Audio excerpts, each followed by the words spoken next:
ថ្ងៃដែលអូនដើរចេញពីជីវិតបង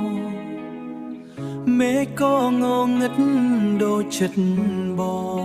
ងពាក្យស្នេហ៍ដែលអូនធ្លាប់និយាយ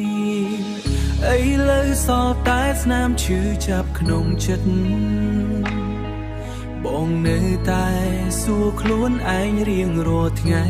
ថាហេតុអ្វីស្នេហ៍យើងបែកបាក់បងនៅតែរងចាំអូនត្រឡប់វិញទោះដឹងថាអូនមិនមកទៀតឡើយចិត្តដែលស្រឡាញ់មិនអាចបានទេ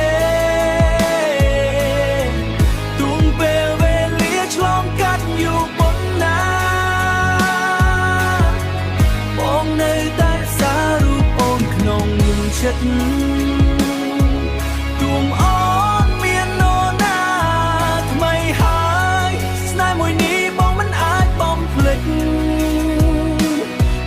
ជាស្នា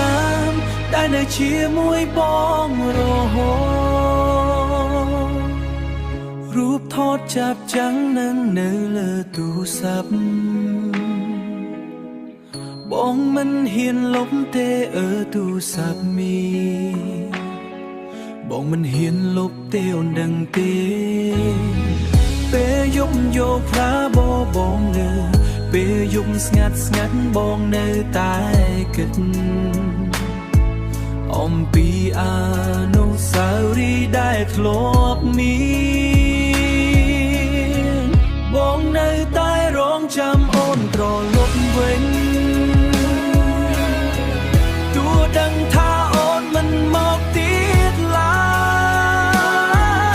យចិត្តដែលស្រឡាញ់មិនអាចបាន